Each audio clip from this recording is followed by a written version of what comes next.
Hey guys, Adam over at Teach You Freedom, and in this week's book review, we're going to be talking about James Clear's Atomic Habits.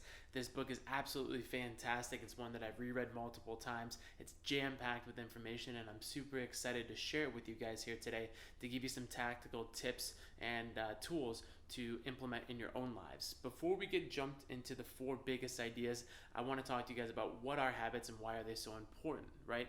Habits are essentially mental shortcuts that our brain creates in order to conserve energy.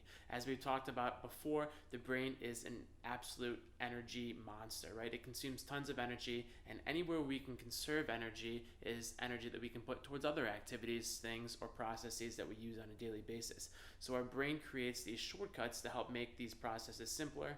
If you've ever driven in a car before or gone to tie your shoes, you know that you can do these things basically unconsciously.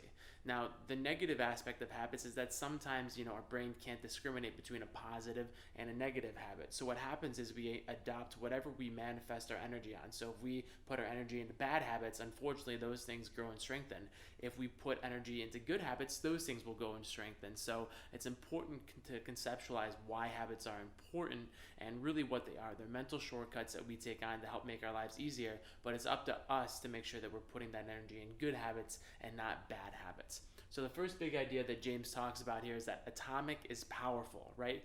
The minuscule, the tiny, the almost unnoticeable changes in our lives are what turns out to be the most important, right? Saving a few dollars every single day doesn't really seem like a big deal, but over time you could become a millionaire just by investing a small amount of money. Going to the gym every single day doesn't bring you tons of results in the immediate moment, but over time they build really big results. And James actually uses an example in the book. He says, what if you got 1% better every single day? Not a massive amount, just 1% better every single day. Well, actually what will happen is if you get 1% better every single day, by the end of 365 days or 1 year, you end up becoming 37 times better, right? Imagine what you could do if you were 37 times better than the person that you were before. And it's not asking for a big change, it's asking for a very small change, right? So if you started here, you'd end up here at the end of a year. But in that same sense, what happens if you guys got 1% worse every single day? Well, the bottom line is that you would end up almost towards zero by the end of the year, right? You would almost decrease to the point where you were much worse off than you were when you started. And that's the power of really small incremental changes. It doesn't seem like a lot in the moment, but over time, they end up becoming a really big deal. So James gives another really important example in the book, right? He talks about, not only getting 1% better every single day, but he gives the example of, pilots, right? Let's say you're flying from LAX, and he gives the example of you want to go to New York City. Well, if you just change the nose of that plane 3 degrees, what ends up happening is instead of landing in New York City, you end up landing in Washington, D.C., hundreds of miles apart, right? A very small change can result in very drastic results. So the important thing to notice here is that you want to make sure that you're setting the right goals or the right habits in place to be able to give you the results you want to have. So atomic is very powerful. Very small changes end up becoming a very big deal when you extrapolate it over the course of time. So that's big idea number one. Big idea number two, goals versus systems, right? This is something that was really profound to me that James talks about. He talks about most of us set out with the intent of hitting a goal, right? I want to hit a goal of losing 10 pounds. I want to hit a goal of reading a book every single week. I want to hit a goal of investing $1,000. But what happens with goals is that we get so focused on the outcome that when we achieve these goals or we do what we set out to do, we end up reverting back to our old ways, right? How many of us have been on a diet where you want to lose 10 pounds, you lose the 10 pounds, and then you go back to eating the way you were before, right? Or you have this, this happened to me, you want to do some type of bodybuilding or weightlifting competition, you prepare for it for 3 months, and then as soon as you go to the competition and perform, you end up going back to your old ways. You don't work out for the next 4 weeks. You start eating really sloppily. That's what happens when we go to goals, right? goals aren't really meant for long-term change. They're more of a short-term outcome, right? The other thing that happens when we pursue goals is that we end up feeling burnt out and unsatisfied when we actually reach the goal, right? So let's say you want to earn $1,000 in the next month. You earn that money, and then what, right? You've hit your goal, but then it leaves you feeling like, is this really all there is? Is this what I was pinching pennies for over the long term, just to save $1,000, and here's where I'm at now? And it leaves us feeling defeated, and we're always looking for the next thing, right? And then we end up getting burnt out, always searching for the next goal. So what James suggests is that instead of being goal-oriented or outcome-oriented, how about we can become process-oriented, right? And the difference between goals and process is that goals are like the North Star that we want to achieve, right? It's a thing that we're heading towards. It's the outcome that we want to have. If you're Bill Belichick coaching the New England Patriots, your goal is to win a Super Bowl, right? Well, what are the processes? The processes are the things that we do in pursuit of the goal. So it's the system that we implement to get to the goal. If you're Bill Belichick, what you're doing is you're recruiting the right people. You're implementing the right training programs. You're doing the right dieting and nutrition for your players. It's the mindset, the film study, the things that you're doing to make sure that you're prepared for every single game, and the process that you implement to make sure that the end result is outcome.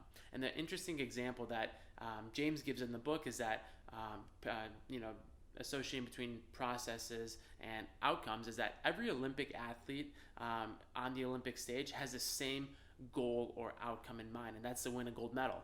Unfortunately, not everybody wins the gold medal. So what's the difference between those athletes? Well, the main difference is the process that they implement, right? The process is what separates the gold medals and the bronze medals, or the people who don't even place, right? If you have the same outcome, and not everybody can have the same outcome, what makes the difference then is your processes. So if we can focus on processes, that's a much more long-term sustainable growth pattern than just an outcome, right? So that's big idea number 2.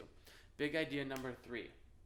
Why is change hard, right? And James talks about a couple different ideas, but when he talks about why is it so hard for people to change, or why is it so hard for people to change their habits, right? And the first thing he talks about is, what really is the leading driver in change.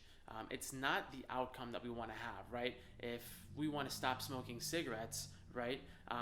It's not that we want to change the act of smoking cigarettes. We want to change our identity of who we are as a person, right? And James finds this so important because if we just try and change our habits, unfortunately, we'll always revert back to who we think we are. But if we can change our identity and change from the inside out, that's a much more long-term sustainable way to change who you are. Because if you no longer associate as being a smoker or a drinker or somebody who stays up late or somebody who has, is messy and, doesn't clean, if you no longer associate with being that person, you'll no longer act in association with, who that person is. Instead, you'll act in accordance with whoever you identify with. So if you identify with somebody who is clean, somebody who works out, somebody who is a leader, somebody who is a business owner, then you will start to act that way. So instead of focusing on, reading more, focus on becoming a reader. Instead of focusing on running more, focus on becoming a runner. And that is a much more long-term growth pattern to get you to where you want to go. And that was extremely profound for me. One of the things he does that I think is cool is that he breaks down the etymology of the word identity, right? And in its Latin root, identity actually is the repeated beingness of something. If we can change the repeated beingness of who we are, our habits and our goals will follow, right? The other big idea that he talks about and why it's so hard to change is because most of us give up too soon, right? Most of us work out for a couple days and we end up stopping because we're not seeing results, or we end up sticking to a meditation practice for a couple days and then we don't see the results that we want and then we give up. This is the LP is the idea of latent potential, right? There's a latent potential. There's a space of building where things aren't really changing on the inside, but you're building the foundation for growth. And so although it's not noticeable, most of us give up in this time gap of latent potential. And I'll draw it for you guys here, right? So if this is, where we want to go and then we skyrocket, this little part here is where, we're not noticing a lot of change, right? We're not noticing a lot of what is extraordinary, this exponential growth right here. We're not noticing that because we're building the foundation. I want you guys to think of, can you see this here? I want you guys to think of a plant, right? So this is the tree, right? But underground, before you can have this big tree, you need the roots to grow, and you need the roots to grow deep into the ground.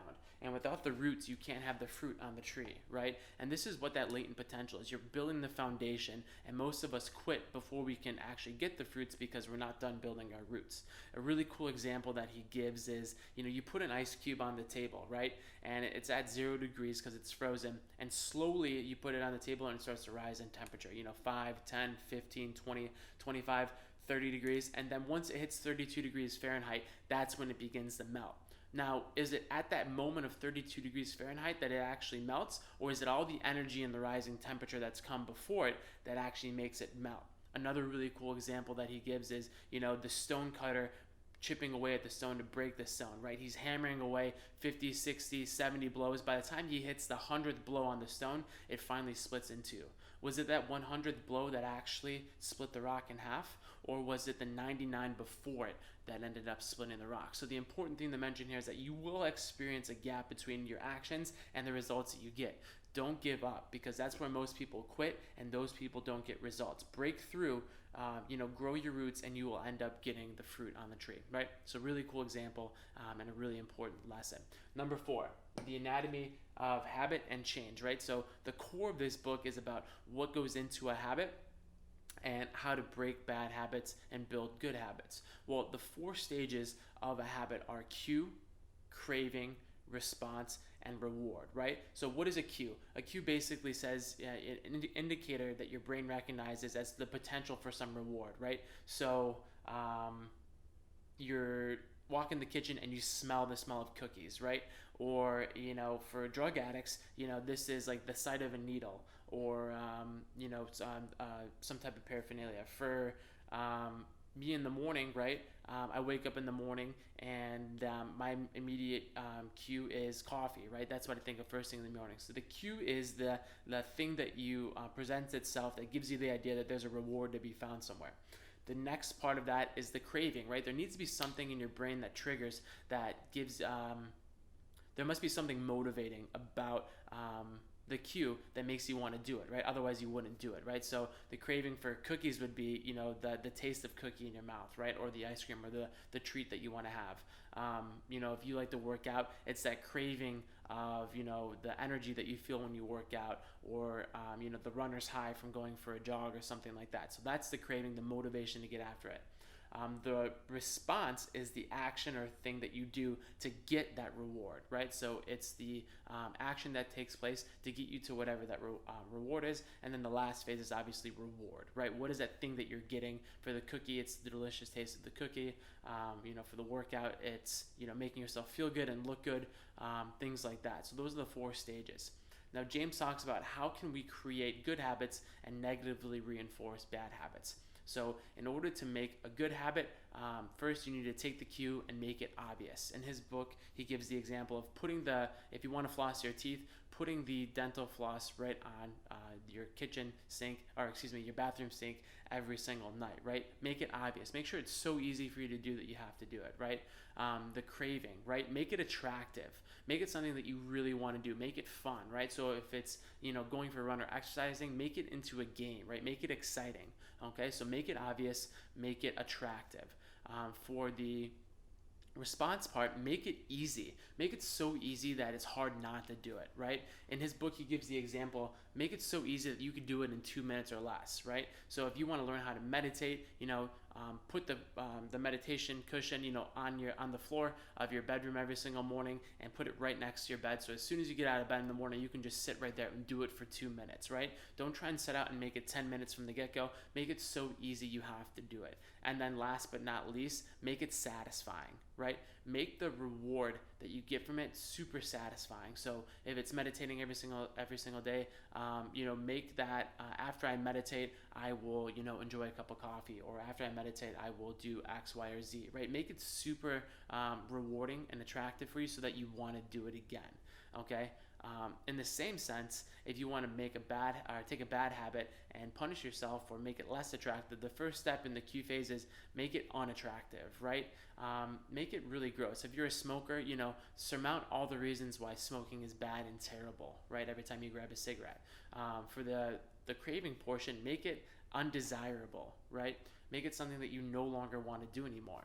For the response portion, make it really difficult, right? If you have a bad habit of watching TV, like the example that James gives in the book, unplug your TV and put it in a different room. So it's so hard to get it out of the closet and plug it back in, you no longer want to do it anymore. And then last but not least, make it unsatisfying, right? Make the reward so much to the point that you no longer want to do it anymore. Punish the outcome of whatever it is that you do. So those are the ways that he suggests in the book to make the habits less attractive. So these are the 4 big ideas from the book.